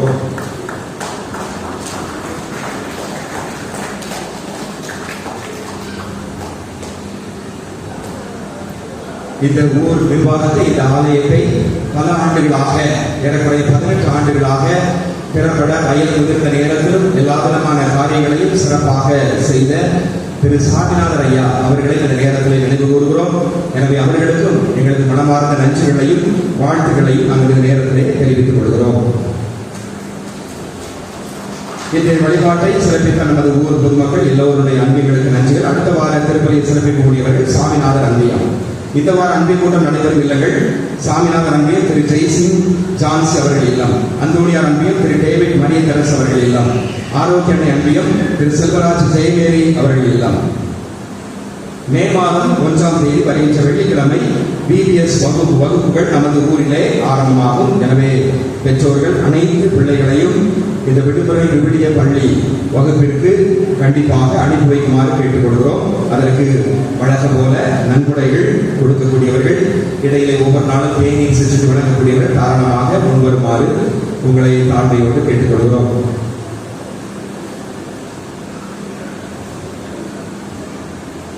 நமது மறைமாவட்ட ஆசிரியர் பணி பதிவு வரையறைப்படி உங்களுக்கு வாட்ஸ்அப்பில் அனுப்பப்பட்டிருக்கிறது. ஏதாவது திருத்தங்கள் இருந்தால் உடனடியாக வந்து அதை மாற்றிக்கொள்ளவும் என்னிடம் அந்த தாள் இருக்கிறது. எனவே அடுத்த வாரம் மறைமாவட்டத்தில் அனுப்ப வேண்டும். அந்த இறுதி வரையறை பட்டியல் உங்களுக்கு அனுப்பப்படும். நமது கிளைப்பங்காக இருக்கக்கூடிய கண்ணாடி விளை சூசேப்பர் ஆலய திருவிழா 29ஆம் தேதி கொடியேற்றம் ஆரம்பமாகிறது. வருகின்ற புதன்கிழமை மாலை 6 மணிக்கு ஜெபமாலை, 6:30 மணிக்கு கொடியேற்றம், அதனைத் தொடர்ந்து திருப்பலி நடைபெறும். வெள்ளிக்கிழமை மே மாதம் 1ஆம் தேதி சூசேப்பர் திருவிழா, அந்த நாளிலே கண்ணாடி விளையிலே திருவிழா நடைபெறுகிறது. 5:30 மணிக்கு ஜெபமாலை, மாலை 6 மணிக்கு சப்பரபவனி ஆரம்பமாகிறது. 7 மணிக்கு நற்கருணை ஆராதனை, அதனைத் தொடர்ந்து திருவிழா திருப்பலி, அதனைத் தொடர்ந்து அன்பு விருந்து வழங்கப்படும். எனவே இந்த கொடியேற்ற மற்றும் திருவிழா நிகழ்வுகளிலே அனைவரும் கலந்து கொண்டு சிறப்பு செய்யுமாறு உங்களை அன்போடு பாசத்தோடு அழைக்கின்றோம்.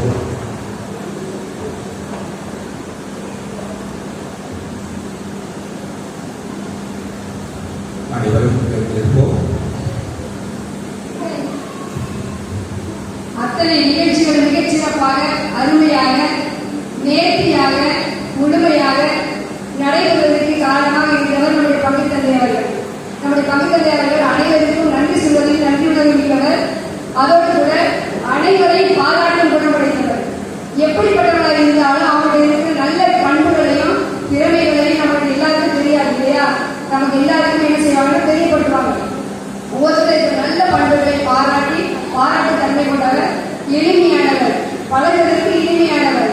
நம்முடைய பங்கு தந்தை அவர்கள் மிகச் சிறப்பாக பணி செய்கிறார்கள். நல்ல இளமை துடிப்போடு பணி செய்கிறார்கள். ஃபாதருடைய வயசு நமக்கு எழுதி நினைக்க முடியாது. அந்த அளவுக்கு சின்ன பையன் மாதிரி, முதல் பங்கு மாதிரி முழுமையாக சிறப்பாக மிகச்சிறப்பாக சுறுசுறுப்போடு ஃபாதர் பணி செய்கிறாங்க. நம்ம எல்லாருக்குமே தெரியும். இத்தனை சிறப்பு மிக்கவர், அனைவரோடும் பழகுபவர், எளிமையாக பழகுபவர், யாருனாலும் எப்பனாலும் எளிமையாக அணுகக்கூடியவர்.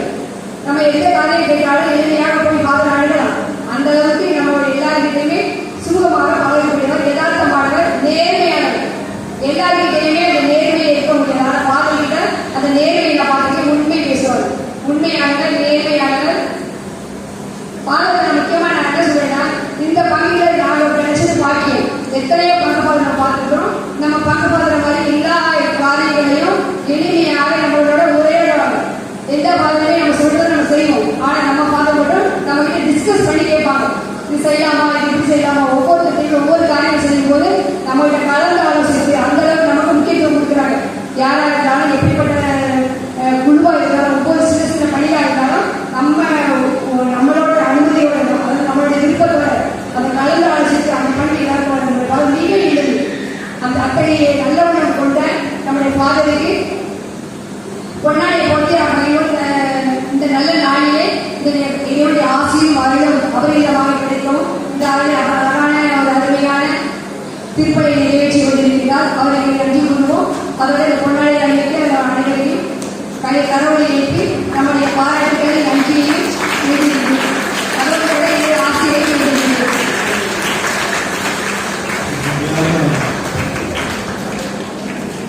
நிறைய பேசினாங்க.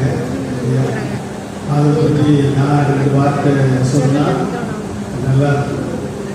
ஃபாதர் என்னோடு ரொம்ப நெருக்கமான பழக்கம் இல்லாதவராக இருந்தாலும் எப்பொழுது தான் பார்க்கணும், எப்பெல்லாம் பார்க்கணும், அப்பெல்லாம் ஒரு ஸ்லைட்டாக ஒரு புன்முறுவல், அது ரொம்ப இனிமையான ஒரு புன்முறுவல், அது உண்மையான புன்முறுவல். சிலர் சிரிப்பாங்க, ஆனால் மனசுல வேற மாதிரி இருக்கும். ஆனால் ஃபாதர் சிரிக்கும் போது அந்த ஸ்மைல் பண்ணும்போது உண்மையிலே நான் ஃபீல் பண்ணியிருக்கேன். எந்த நேரத்தில் விஸ்வசோஸ் வந்தால் மீட்டிங் வந்தால் என்னை பார்த்த உடனே ஒரு ஸ்மைல் பண்ணுவான். அந்த ஸ்மைல் தான் அது ஏதோ ஒரு உண்மைத்தன்மை. இப்போ சிஸ்டர் சொன்னாங்க நேர்மையான ஒரு உண்மையான அது உண்மையிலேயே அது பொருத்தமாகும். ரெண்டாவது நான் பார்த்தது தெளிவான பேச்சு. ஒரு மனுஷன்கிட்ட தெளிவான பேச்சு இருந்துச்சுன்னா அது தெளிவான என்ன இருக்குன்னு அர்த்தம், சிந்தனை புரிதல் இருக்குன்னு அர்த்தம். அது வந்து எல்லா மனுஷனுக்கும் கிடைக்காது. சல சல சல சல சல சலக்கிட்டே இருப்பாங்க. அவர் அப்படி கரெக்டாக தெளிவாக என்ன வார்த்தைகளை எதிர எந்த வார்த்தையை சொல்லணும் அதை கரெக்டாக தெளிவாக கவுன்சிலிங் கொடுத்துருக்காங்க. மறை மாவட்டத்தில் வந்து ஒரு சிலர் தான் கவுன்சிலிங் கொடுத்துருக்குறாங்க, சரியா? ஆனால் அந்த கவுன்சிலிங் அந்த தன்மையை அந்த திறமையை தந்தை அவர்கள் பெற்றிருப்பது உண்மையிலேயே ஆச்சரியம். நான்காவது நான் இப்போ தான் ஃபாதர் விஜயன் சொன்னாங்க, அவருடைய மறைவுரை வந்து தெளிவாக இருக்கும். என்ன சிந்தனை வேதாம் இறைவனுடைய வார்த்தையை அதிகமாக சொல்லுகின்ற ஒரு நிலை. இறைவனுடைய வார்த்தையை நிறைய நான் தான் நிறைய இறைவனுடைய வார்த்தையை சொல்ல மாட்டேன், கருத்துக்களை சொல்லுவேன். ஆனால் அந்த அந்த பண்பும் அது ரொம்ப மாட்சிக்குரியது, மேன்மைக்குரியது. அது அவர்கள் 5 ஆண்டுகள் இந்த பங்கில் பணியாற்றி இருப்பது. அவங்க வந்து வயசானவங்க கிடையாது, இளமையானவங்க. இன்னும் இளமை துடிப்போடு தான் சிஸ்டர் கொடுத்தான்னு சொல்லும்போது ஒரு வயசானது மாதிரி இருக்குது. இல்லை, என்றும் இளமை தான். அவங்களை பார்த்தா எப்போதுமே இளமை தான், இளமை துடிப்பு தான். ஒரு பேச்சு நடை அங்கிருந்து கார் வரப்பொழுதே பார்த்தேன், யார் தான் வரணும் வேகமாக வந்து ஒரு கார். அதனால தேவர்கள் எப்பொழுதுமே நல்லா இருப்பாங்க, எங்கே போனாலும் நல்ல சுகத்தோடு இருப்பாங்க, அருமையாக இருப்பாங்க, மக்களோடு நல்லா இருப்பாங்க, நல்ல பணியாற்றுவாங்க. எனவே இந்த நாளிலே உங்கள் அனைவரின் சார்பாக தந்தையவர்களை நாம் கர ஒலி எழுப்பி தந்தையவர்களுக்கு நன்றி சொல்லி நீங்கள் கொண்டாடி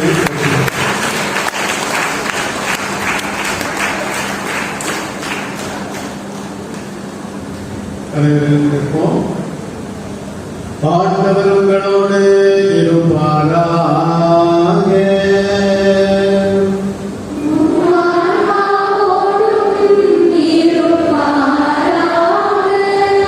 எல்லாம் வல்ல இறைவன் தந்தை மகன் தூயாவியார் உங்களை ஆசீர்வதிப்பாராக.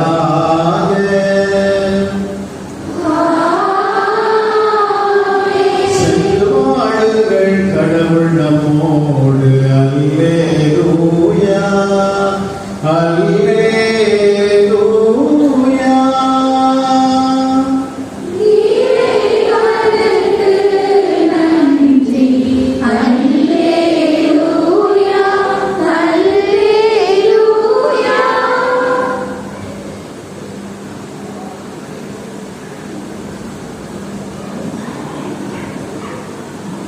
பக்கம் எண் 286. பக்கம் எண் 286.